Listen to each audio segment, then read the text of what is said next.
সম্মানীয় সাংবাদিক বন্ধুগণ, আপনারা আজকে জানেন যে চারিদিকে সরস্বতী পুজো এবং বাগদেবীর আরাধনা চলছে।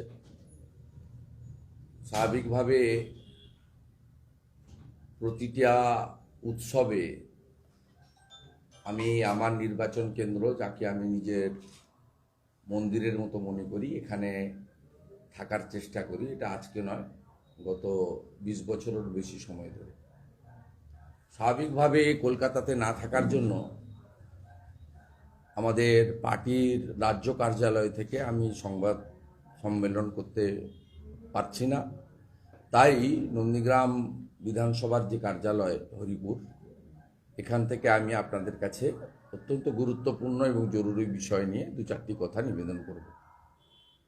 ইতিমধ্যে সবাই জেনে গেছে যে বসিরহাটের পাশেই টাকিতে, যেখানে গতকাল মধ্যরাত্রি থেকে আমাদের সম্মানীয় রাজ্য সভাপতি তথা মাননীয় সাংসদ ডক্টর সুকান্ত মজুমদার ছিলেন, এবং তার আজকে সন্দেশখালি যাওয়ার একটা পরিকল্পনা ছিল। কোনো আন্দোলন বা বিক্ষোভ বা ধর্ণা দিতে নয়, আক্রান্ত বিশেষ করে মাতৃশক্তি বা আমাদের নারী শক্তি, তাদের সঙ্গে দেখা করার জন্য। যেমন আমরা 12 তারিখে যেতে গিয়েও 62 কিলোমিটার দূরে আটকে ছিলাম। তা যেখানে পুলিশ সকাল থেকেই আমাদের মাননীয় রাজ্য সভাপতির যে আবাস মানে হোটেল ছিল তাকে ঘিরে রেখেছিল, এটা গণতন্ত্রের পক্ষে অত্যন্ত বিপজ্জনক। তার কারণ ওই এলাকাতে কোনো 144 নেই। এই অবৈধ 144 গতকাল কলকাতা হাইকোর্ট বাতিল করার পরে খুব কায়দা করে, কার্যত আমি এই নোটিফিকেশনের আগেই মাননীয় আইনজীবী ভাতৃপ্রতিম কৌস্তব বাগচির বাড়ি থেকেই কাল বলেছিলাম যে বসিরহাট এসডি অফিস থেকে আমাদের অনেক মেরুদণ্ড শক্ত রাখা কর্মচারী আধিকারিকরা আমাদের জানাচ্ছিলেন যে আবার রাতে 144 করা হচ্ছে, মূলত বিজেপিকে আটকানোর জন্য। বিজেপি নেতাদের, সাংসদদের, বিরোধী দলনেতাকে, রাজ্য সভাপতিকে, বিধায়ককে বিজেপিকে আটকাতে হবে।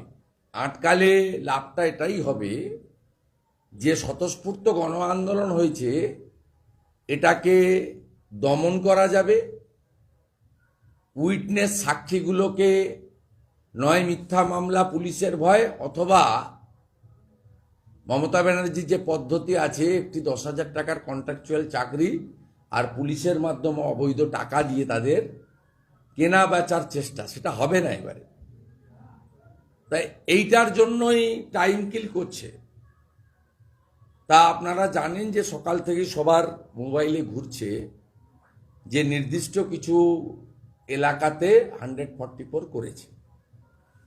সুকান্ত বাবুকে যদি 144 যেখান থেকে শুরু হচ্ছে সেখানে আটকাতো, তার একটা লজিক থাকতো যে 144 এলাকায় আমরা আপনাকে বা আপনার সঙ্গে আপনার সহকর্মীদের বা নিরাপত্তা রক্ষীদের অ্যালাউ করব না।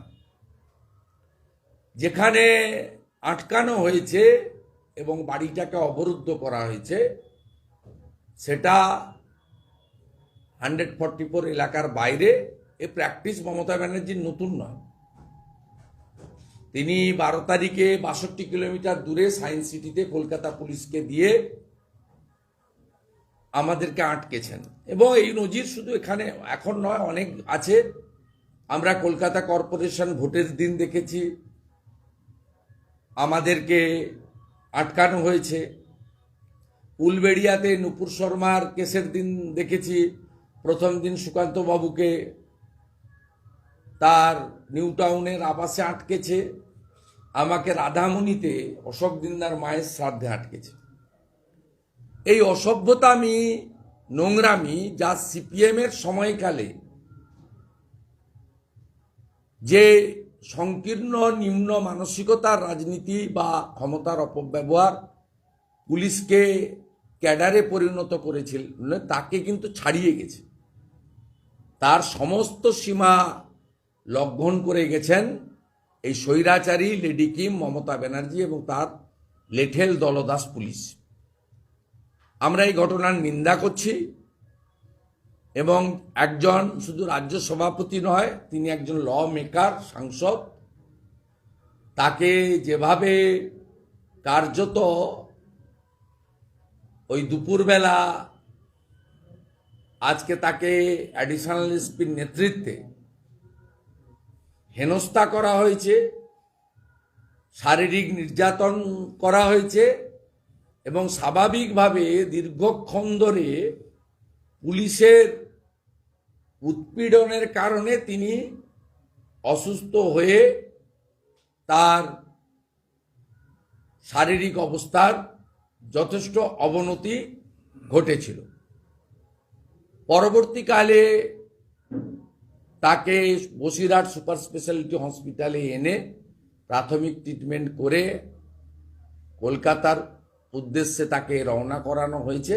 পার্টির জেনারেল সেক্রেটারি জগন্নাথ চট্টোপাধ্যায় তাকে অ্যাকম্পানি করছে এবং তিনি ঢুকে গেছেন বা কিছুক্ষণের মধ্যে একটি প্রাইভেট হসপিটাল ইস্টার্ন বাইপাসের পাশে, সেখানে তাকে ভর্তি করার সিদ্ধান্ত নিয়েছে। আমি বিরোধী দলনেতা হিসেবে এই ঘটনার তীব্র নিন্দা করছি। গতকাল রাত্রি পর্যন্ত সুকান্তবাবু এবং ওখানে বিভাগ ইনচার্জ কৃষ্ণেন্দু মুখার্জির সঙ্গে আমার প্রতিনিয়ত যোগাযোগ ছিল। আজকেও একাধিকবার পার্টির জিএস জগন্নাথ চট্টোপাধ্যায়ের সঙ্গে আমি কথা বলেছি। এই ঘটনার নিন্দা করা এবং বহু জায়গা থেকে শুধু বিজেপি কর্মী সমর্থকরা নয়, সাধারণ মানুষ বলছেন বন্ধ রাখুন।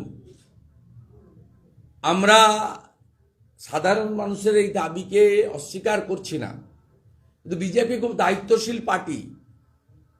মমতা ব্যানার্জির মতো কোথায় কোথায় অবরোধ আমরা করি না, আমরাও বিক্ষোভ দেখাই, মিছিল করি, কালো ব্যাচ পরি, ডেমনস্ট্রেশন করি, অল্প সময়ের জন্য রোড ব্লকও হয়তো কোথাও কোথাও হয়ে যায় বিক্ষোভে, কিন্তু আমরা কখনোই সাধারণ মানুষকে বিপর্যস্ত করতে চাই না। বিধানসভায় গিয়ে মমতা ব্যানার্জি যেভাবে নিজে দাঁড়িয়ে থেকে চেয়ার টেবিল আসবাবপত্র ভেঙেছিলেন, আমার সঙ্গে বা বিজেপি বিধায়কদের সঙ্গে গত 3 বছর হতে যায়, 3 মাস বাকি এই সরকারের, 36 মাস হয়ে যাবে, মানে টাইম শেষ। এই সময়কালে যা যা করেছেন আমাদের সঙ্গে, আমরাও চাইলে বিধানসভাতে মমতা ব্যানার্জির দেখানো পথে ভাঙচুর করতে পারতাম। সে ক্ষমতা, সে শক্তি, সে মানসিকতা, সে মানে আমাদের বলা যায় আমাদের সে শক্তি আছে, কিন্তু আমাদের মানসিকতা নেই। আমরা বিজেপি করি। বিজেপি এই ধরনের বাস ভাঙো, গাড়ি জ্বালাও, রাস্তা ভেঙে দাও, কেটে দাও, সরকারি সম্পত্তি ভাঙচুর করো, পুলিশকে মারো, এ কাজ আমরা করি না। আমাদের আন্দোলন থামবে না। আমরা ইতিমধ্যে গতকাল বসিরহাটে জেলা এসপি অফিস বিক্ষোভে যেভাবে হাজার হাজার পুলিশ এনে সঙ্গে তৃণমূলের ক্যাডার রেখে আক্রমণ করা হয়েছে, প্রায় 30 জনের বেশি ইনজোর্ড, 20 জন এখনো হসপিটালে, 9 জনকে গ্রেপ্তার করা হয়েছে জামিন অযোগ্য ধারা দিয়ে। আমরা গতকালই ঘোষণা করেছি আগামীকাল কলকাতাতে 2টি ডিসি অফিসে, সাউথ এবং নর্থ, অন্যান্য জায়গায় কমিশনারেট এবং জেলার এসপি অফিসে বেলা 2টোর সময় একযোগে ভারতীয় জনতা পার্টি কর্মীরা বিক্ষোভের ডাক দিয়েছে। আমরা এই আন্দোলন কন্টিনিউ করব, কিন্তু যেহেতু পরশুদিন উচ্চ মাধ্যমিক পরীক্ষা, আগামীকাল বন্ধ ডাকার যে দাবি জনগণের বা বহু পার্টি কার্যকর্তা সাধারণ মানুষের আছে যে বন্ধ ডাকছেন না কেন? মমতা ব্যানার্জি তো 11-র আগে 6, 7, 8 এমন কোনো সপ্তাহ নেই বন্ধ রাখেননি। আমরা তাদেরকে বলছি যে আন্দোলনের তীব্রতা আরো বাড়বে, আপনারা নিশ্চিন্ত থাকুন। ভারতীয় জনতা পার্টি এর শেষ দেখে ছাড়বে। এবং একটা সময় যেমন আওয়াজ উঠেছিল, ভুলতে পারি নিজের নাম, ভুলবো না কো নন্দীগ্রাম, এখন আওয়াজ উঠেছে সন্দেশখালি মমতার চেয়ার করবে খালি। এই সন্দেশখালি অত্যাচারিণী, লেডি কিম, স্বৈরাচারিণী, বর্বরতার প্রতীক, অমানবিক, দাম্ভিক, সীমাহীন চুরি দুর্নীতির মুখ্যে রানী মমতা ব্যানার্জিকে চেয়ার থেকে টেনে ফেলবে। সামনে থাকবে সন্দেশখালির নাম, আর সন্দেশখালির মা বোনেদের, দলিত, তফসিলি উপজাতিদের উপরে মমতার সম্পদদের করা অত্যাচার। আমরা এই আন্দোলন থামাচ্ছি না। কালকে কর্মসূচির পরে পার্টির পক্ষ থেকে আমি অথবা পার্টির অন্য কোনো নেতৃত্ব পরবর্তী কর্মসূচি জানাবেন। কিন্তু কালকে যেহেতু এইচএসের সেন্টারগুলোতে ব্যবস্থাপনা থাকে, তাদের সিট নাম্বার, তাদের বসার অ্যারেঞ্জমেন্ট, সমস্ত এক্সাম সেন্টার যেহেতু আজকে বন্ধ ছিল সরস্বতী পুজোর জন্য, তাই আমরা বন্ধের মতো আমাদের বড় অস্ত্র প্রয়োগ করতে পারছি না আপনাদের সেন্টিমেন্ট থাকা সত্ত্বেও, কারণ লক্ষ লক্ষ ছাত্রছাত্রীর ভবিষ্যতের সঙ্গে যুক্ত আছে। আমরা ছাত্রছাত্রীদের অসুবিধা না করে আন্দোলন চালিয়ে যাব। তীব্র থেকে তীব্রতর আন্দোলন হবে। এবং আজকের ঘটনা স্বৈরাচারী মমতা ব্যানার্জি এবং তার পুলিশের মুখোশ খুলে দিয়েছে। সাথে সাথে পুনর্বার 144 ধারা জারি করে বিজেপিকে নয়, সন্দেশখালিকে নয়, কলকাতা হাইকোর্টকে, হায়ার জুডিশিয়ারিকে সরাসরি মমতা পুলিশ চ্যালেঞ্জ করেছে। এর বিচারও আমরা আশা করব উচ্চ আদালত যথাযথ, যেমন কালকে সৌমোটো কগনিজেন্স নিয়েছেন সন্দেশখালীর মায়েদের জন্য, এই অবৈধ 144 ধারা জারি করার জন্য এসপি বসিরহাট এবং district magistrate north 24 Pargana, SDO Basirhat, সর্বোপরি রাজ্যের সরকার মুখ্য সচিব, স্বরাষ্ট্র সচিব, ডিজিপির বিরুদ্ধে প্রয়োজনীয় ব্যবস্থা আদালত নেবেন, এই আশা আমরা রাখব। তৃণমূল বিধায়ক নারায়ণ গোস্বামী দাবি করছেন যে সন্দেশখালীতে যে সমস্ত বিক্ষোভরত মহিলারা, তাদের পোশাক ও গায়ের রং দেখে আদৌ মনে হচ্ছে না এরা তপশিলি কিংবা আদিবাসী সম্প্রদায়ের লোক। অত্যন্ত আপত্তিকর। আমি এই নিম্ন রুচির, সংকীর্ণ মানসিকতার এই বক্তব্য তৃণমূল কংগ্রেসের কাছে এক্সপেক্টেড, মানে আনএক্সপেক্টেড নয়। এদের মন্ত্রীরা আগে দ্রৌপদী মুর্মুর গায়ের বর্ণ নিয়ে কথা তুলেছে। এদের নেতারা কখনো জগদীপ ধনকড়কে তার শারীরিক আকৃতি নিয়ে ব্যঙ্গ করেছেন, কখনো শিবি আনন্দ বোসকেও ব্যঙ্গ করেছেন। এদের মুখ থেকে এই ধরনের ভাষা, এটা পশ্চিমবাংলার লোক শুনে শুনে অভ্যস্ত। আমি তফসিলি জাতি উপজাতি কমিশনকে বলবো, এই নারায়ণ গোস্বামীর বিরুদ্ধে নন বেলেবল অফেন্সে SC ST অ্যাক্টে এফআইআর করা উচিত।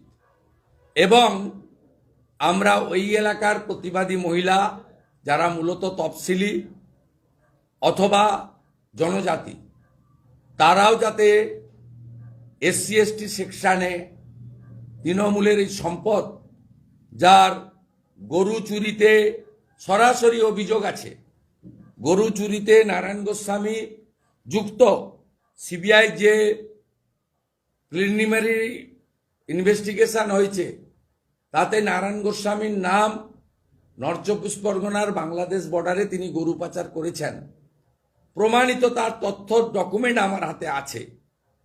তাই এই সমস্ত গরু পাচারকারীর মুখ থেকে বাবা সাহেব আম্বেদকর যে অধিকার দিয়ে গেছিলেন তফসিলি জাতি উপজাতিদের, পরবর্তীকালে নরেন্দ্র মোদীজি এসে এদের অপমান, এদের উপর নির্যাতনের বিরুদ্ধে কড়া আইন করেছেন। আমি আশা করব নারায়ণ গোস্বামীরও এই তফসিলি জাতি উপজাতিদের অপমানের আইনের আওতায় আনা উচিত।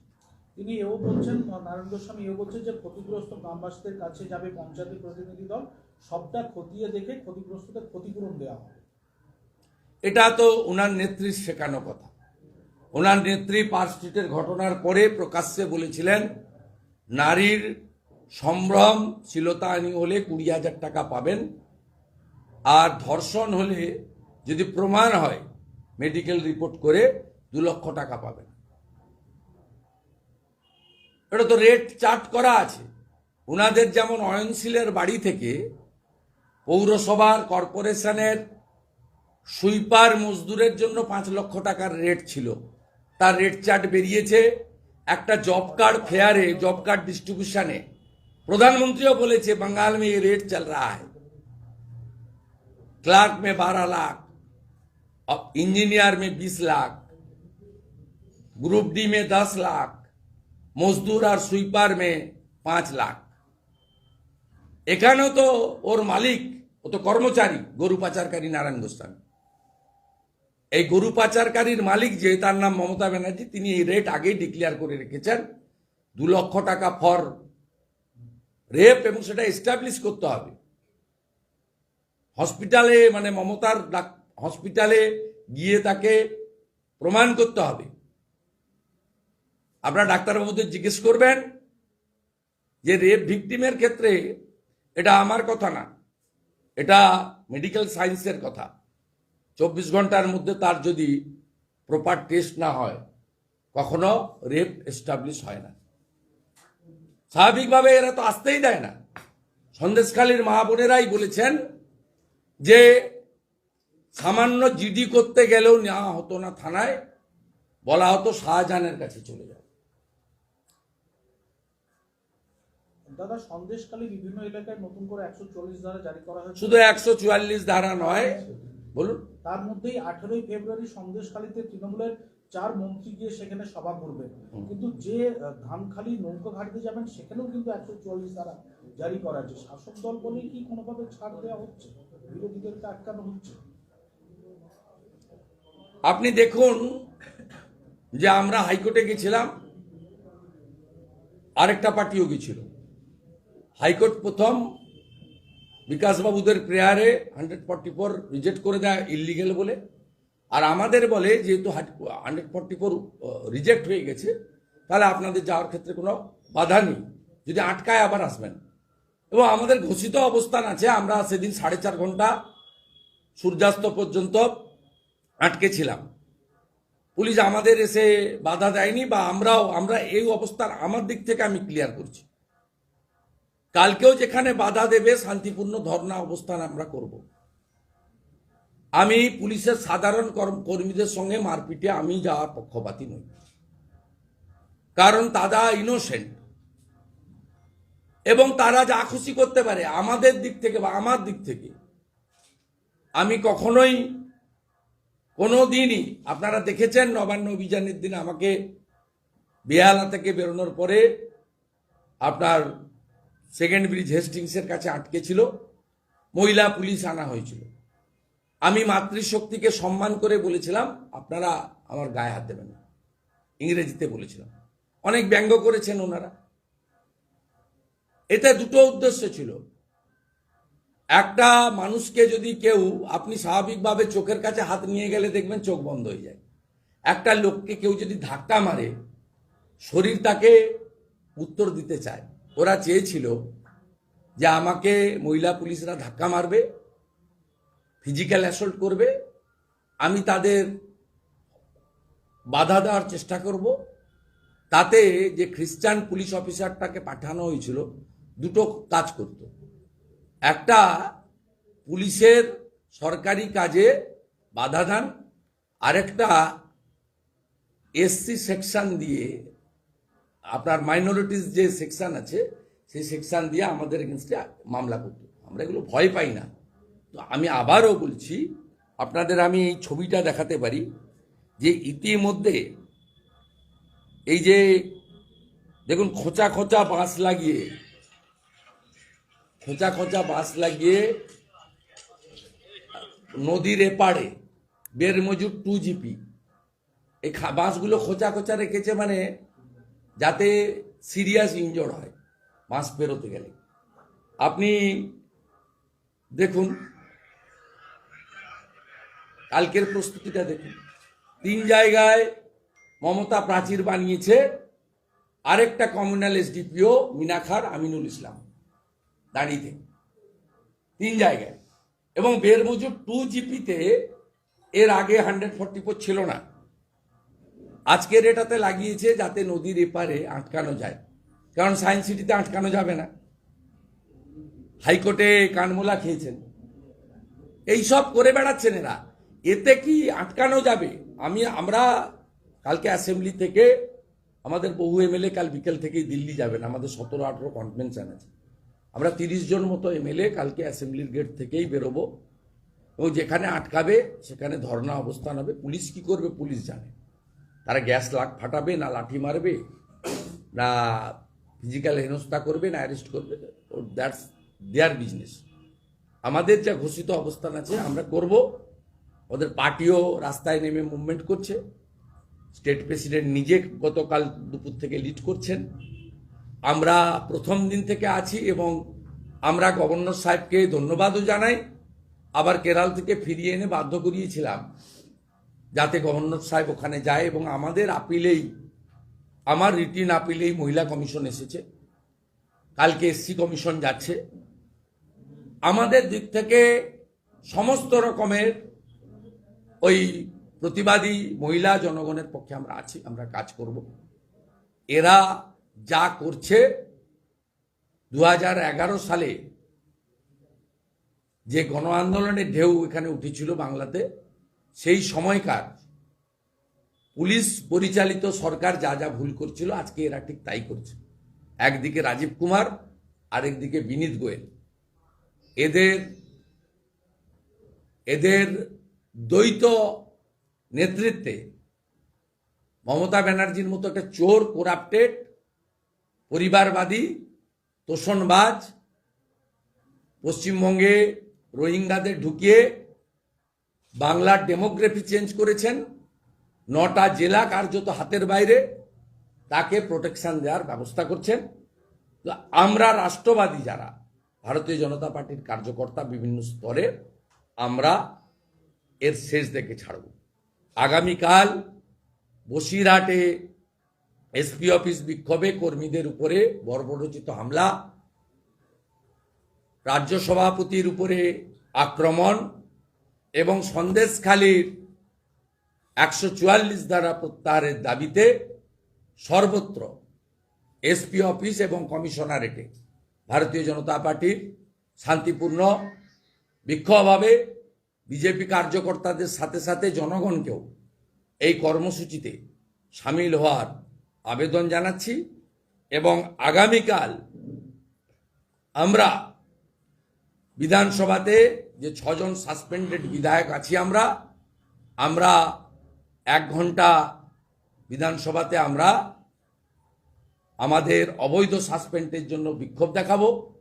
যারা সাসপেন্ড নয় তারা চিফ হুইপ অপোজিশন মনোজ টিগ্গার নেতৃত্বে, মালতী রাভা রায়ের নেতৃত্বে, শিখা চ্যাটার্জির নেতৃত্বে হাউসের ভিতরেও বিক্ষোভ দেখাবে।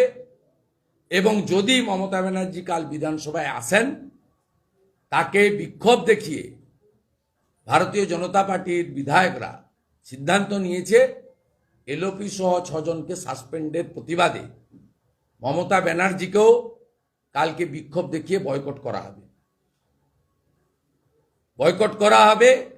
আর আপনি যদি মনে করেন আপনি একাই খেলবেন, যা খুশি করবেন, আপনি যে ভাষায় কথা বললে সন্তুষ্ট হন সেই ভাষায় উত্তর দেওয়ার জন্য 2,28,00,000 লোককে রিপ্রেজেন্ট করা বিজেপিও প্রস্তুত। দাদা আরেকটা বিষয় যে পুলিশের ছেড়ে দেন, কাছে সরস্বতী পুজোয় যাবো কবে? দাদা পুলিশের কাছে বেপাত্তা শেখ শাহজাহানের সাগরের শিবু, অথচ সেই শিবুর খোঁজ পেল এবিপি আনন্দ। পাশে দল আছে, তাই জন্য কি তৃণমূলের সোনারপুরে পেলেন তো, বাড়িতে ছিল। হ্যাঁ, সেই জন্য কি হাত গুটিয়ে বসে রয়েছে? সম্পদ, সম্পদ শিবু ওদের। শিবু লোকের ঘরে মজুর খাটতো, এখন 500 মজুর খাটাটা খারাপ কাজ নয়, তারাও সম্মানীয়, কিন্তু বিবর্তনটা বিরাট। 500 কোটির মালিক। পুলিশ তবু ধরছে না কেন? পুলিশ তো ধরবে না। ধরছে না কেন? তৃণমূল কংগ্রেসের বড় নেতা, তৃণমূল কংগ্রেসের ব্লকের সভাপতি, পঞ্চায়েত সমিতির চেয়ারম্যান অথবা ভাইস চেয়ারম্যান, যে কোনো একটা হবে। স্বাভাবিকভাবে ধরার কোনো প্রশ্ন নেই। শাহজাহান কোথায় আপনারা পাচ্ছেন না কেন? শাহজাহান তো ওখানেই গেছে, মমতা রেখেছে। কোথায় রেখেছে? কোথায় রেখেছে? সন্দেশখালি দিয়েছে, ওইখানেই ঘুরে বেড়াচ্ছে, পুলিশ প্রোটেকশন দিয়ে রেখেছে। যতক্ষণ না হাইকোর্ট সিট থেকে রাজ্য পুলিশকে বাদ দিচ্ছে, ততক্ষণ শাহজাহান ধরা পড়বে না। ওটা দ্বীপ এলাকা, কারণ হাইকোর্টের কাছে বাংলার মানুষের অনেক প্রত্যাশা ছিল। তারা যেভাবে সিট বানিয়ে ইসলামপুরের এসপিকে মেম্বার করে দিয়েছেন, তো তিনিই তো লিক করে দেবেন। তাকে তো ডিজিপিকে বলতেই হবে যে কালকে সিবিআই রেড করবেন, আজকে রাতে রেড করবেন। রাজ্য পুলিশের প্রতিনিধিকে সিটে রাখলে কালিয়াগঞ্জের ওই বর্মন বাড়ির ক্লাস 10-এর ছাত্রী বলুন, রাজবংশী মৃত্যুঞ্জয় বর্মন বলুন, একটা কেসেও মানুষ সুবিচার পায়নি। তাই হাইকোর্টকে ভাবতে হবে, মহামান্য প্রধান বিচারপতির বেঞ্চ মামলা নিয়েছেন, 6 তারিখে রেখেছেন। যদি ফ্রি হ্যান্ড এজেন্সিকে দেয়, তখন এজেন্সির বিরুদ্ধে প্রশ্ন করবেন। কিন্তু শিলতাহানির অ্যাকশন মামলায় যদি সিবিআই কে, এনআইএ কে ফ্রি হ্যান্ড দেয়, রাজ্য পুলিশকে বাদ দিয়ে, আপনারা 1 সপ্তাহ অপেক্ষা করার পরে বলবেন যে সেন্ট্রাল এজেন্সি চেষ্টা করছে না বা কাজ করছে না। Central agency international competent organisation, চুলের মুঠি ধরে তুলে আনবে।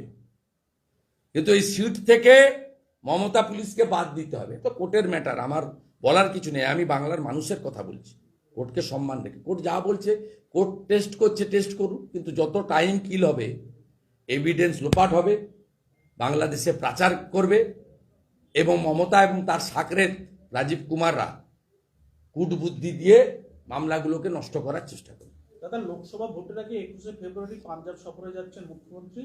রাতে দিল্লির মুখ্যমন্ত্রী অরবিন্দ কেজরিওয়াল এবং পাঞ্জাবের মুখ্যমন্ত্রী ভগৎ সিং মানের সঙ্গে তিনি খালিস্তানিদের উস্কাতে যাচ্ছে।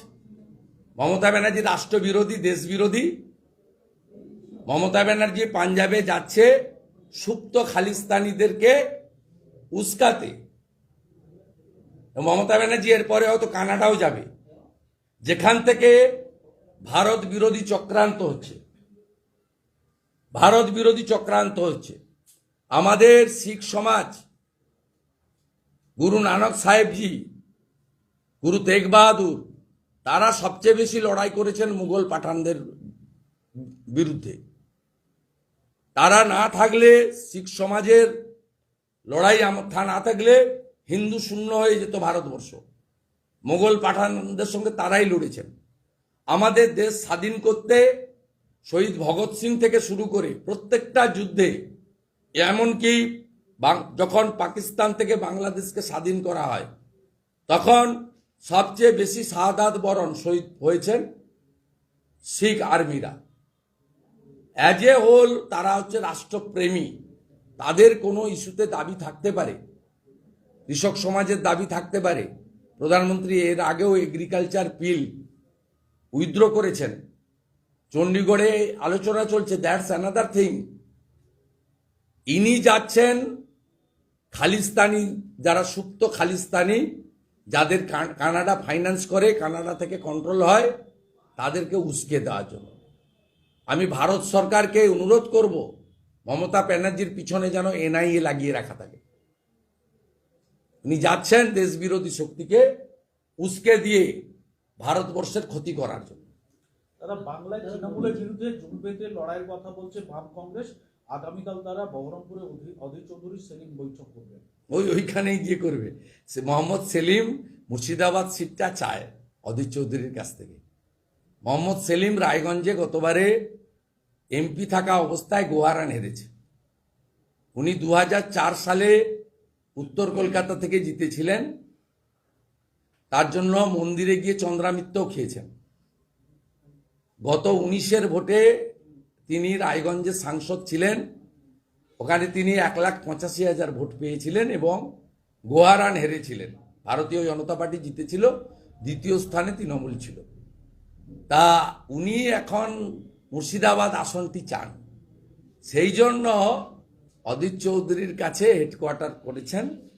মূলত কংগ্রেস আছে বা কংগ্রেসের যেটুকু হাঁটা চলা কথা বলা বহরমপুরে, আর সিপিএম কিছুটা এই যাদবপুর এই টালিগঞ্জ, যদিও ওখানে আমরা ভালো জায়গায় আছি, আমি পাল্টা মিছিল করে প্রমাণ করে দিয়েছি, 12,000 লোক আমার সঙ্গে হেঁটেছে এই জায়গা। ওখানে কমপ্লিটলি ওরা ওই নিজেদের, অধীর চৌধুরী চায় সব হেরে যাক, আমি একা আবার পার্লামেন্টে যাই, 7বার না 8বার হয়ে যাবে। আর মোহাম্মদ সেলিম চান যে আমি 19-এ হেরেছি, এবারে দরকার হলে অধীর চৌধুরী হাত পা ধরে যদি হড়কে বেরিয়ে যেতে পারি মুর্শিদাবাদ থেকে। এই তো উভয়ের পার্সোনাল ইন্টারেস্ট, এর সঙ্গে বাংলার ইন্টারেস্ট, দেশের ইন্টারেস্ট, সাধারণ নিচের তলার মার খাওয়া সিপিএম কর্মীর ইন্টারেস্ট, পঞ্চায়েতে খুন হয়ে যাওয়া কংগ্রেস কর্মীর ইন্টারেস্ট এর সঙ্গে এতটুকুও যুক্ত না। মোদিজি হিন্দু ধর্ম প্রচারে তিনি বেরোচ্ছেন, বিশ্বে আবুধাবিতে নতুন মন্দির একটি স্থাপন হচ্ছে, সেখানে তিনি প্রথমটা কি বললেন? হিন্দু ধর্ম ছড়িয়ে দেওয়ার জন্য মোদিজি। কে বলেছে এটা? না,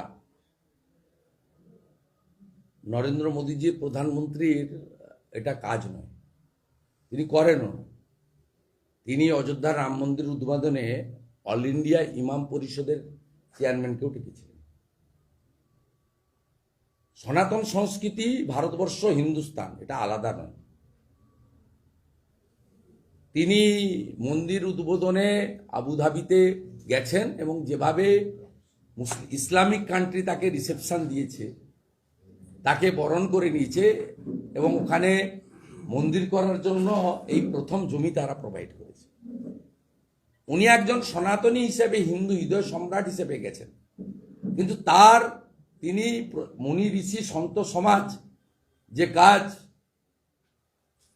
আচার্য রাম ভদ্রাচারীজির বাগেশ্বর ধামের, সে কাজটা নরেন্দ্র মোদীজি করেন না। নরেন্দ্র মোদীজি বিকাশবাদের প্রচার করেন। তিনি ভারতবর্ষকে তৃতীয় অর্থনৈতিক শক্তিশালী দেশ হিসেবে পরিণত করতে চান।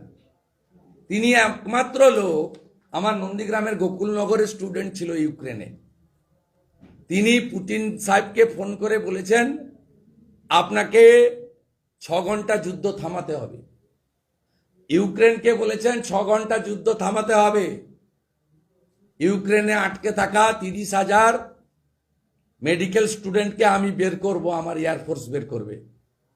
এই একমাত্র লোক যিনি দুটো দেশকে রেস্টেন করিয়ে সব বাচ্চাদের পিসফুল্লি বের করেছেন। আমার নন্দীগ্রামের গোকুলনগরের একটি বাচ্চা আছে, বাড়িতে কান্নার রোল পড়ে গেছিল। দিস ইজ নরেন্দ্র মোদী, বিশ্ব নেতা। অন্য ধর্মের লোকরাও যদি অনুষ্ঠানে ডাকেন, তিনি অনেক অনুষ্ঠানে যান। উনি গুরুদ্বারাও যান, উনি জৈন সমাজের প্রোগ্রামে যান, পার্সিদের প্রোগ্রামে যান, এমনকি যারা ইসলাম ধর্মে বিশ্বাস করেন তাদের যে উৎসব হয়, ঈদ বলুন বা ওনাদের যা যা প্রোগ্রাম আছে, তাতে ভোরবেলা সকল্ড সেকুলার লিডারদের শুভেচ্ছার আগে নরেন্দ্র মোদীজির শুভেচ্ছা পাওয়া যায়। অর্থাৎ তিনি সবার, তিনি ভারতীয়ত্ব বিশ্বাস করেন, ভারতবর্ষকে জগৎ সভায় যাতে শ্রেষ্ঠ আসন পায় তার জন্য চেষ্টা করেন, আর তার মূল লক্ষ্যই হচ্ছে বিকাশবাদ। সেই জন্যই তিনি বলেন সবকা সাথ, সবকা বিকাশ, সবকা বিশ্বাস, সবকা প্রয়াস। নন্দীগ্রামের পুজোর দিন এবিভিপি এবং টিএমসিপি সংঘর্ষ দেখা গেল। দেখুন, গেরুয়া পতাকা এবং বিদ্যার্থী পরিষদ তারা তাদের এখানে পুজো করেছে, স্টল করেছে। এখানে গেরুয়া, এগুলো মমতা ব্যানার্জি শিখিয়ে করাচ্ছে। মমতা ব্যানার্জি বলছে গেরুয়া কেন হবে, গেরুয়া কেন মেটাল রং করতে হবে, সব গেরুয়া কেন হয়ে যাবে। আমাদেরই তো বিধানসভায় মাথায় টিক দেখলে, গলায় উত্তরীয় দেখলে বলে এরা সব গেরুয়া সেজে এসেছে। আরে গেরুয়া তো ত্যাগের প্রতীক। ওখানে তো ওই ঝান্ডাটার মধ্যে দেশের কথা লেখা ছিল, বসুদেব কুটুম্বকম লেখা ছিল। সেখানে তো কোথাও বিজেপি, পদ্মফুল, ভোট দাও, ভোট চাই, সব ছিল না। এইখানকার কিছু জিহাদি পালিয়ে গেছে, সব এলাকা ছাড়া পালিয়ে গেছে, মানে কোর্ট তাড়িয়ে দিয়েছে। হিন্দু দেবব্রত মাইতিকে খুন করার জন্য সব গুন্ডা বাইরে। এখনো কিছু নাবালক গুন্ডা হয়তো আছে, তারা ছেড়েছে। আমাদের ছেলেরাও এমন তাড়া করেছে, ঘরে ঢুকে গেছে। এখানে এসব হবে না। এখানে নিজ ধর্মের প্রতি আস্থাশীল, অপর ধর্মের প্রতি শ্রদ্ধাশীল হয়ে কাজ করো। বিজেপি মানে হিন্দু, হিন্দু মানেই ঝাঁটা দেখাবো, জুতা দেখাবো। আমি ভেটুরিয়াতে বিজেপি জয়েন করার পরে অন্নপ্রাশনে গেছিলাম, 30টা মহিলাকে দিয়ে ঝাঁটা দেখিয়েছিল, ভুলে গেছি নি আমরা পাড়া থেকে কেউ বেরোয়, আমি ওদের উপর দিয়ে যাতায়াত করি। হাজরাকাটা জোর পুলিশে লাঠি নিয়ে দাঁড় করিয়েছিল, ভোট প্রচার করতে দেবে না আমাকে। আমি তো এখন এদের উপর দিয়ে যাই। হলদিয়ার মিটিংয়ে 15ই ডিসেম্বর হাজারে হাজারে বিজেপি কর্মী গেছে, ওরা দাঁড়িয়ে থেকে চা আর জল দিয়েছে। কি করে ওদেরকে সঠিক ঘাটে এনে জল খাওয়াতে হয় সেটা আমি জানি।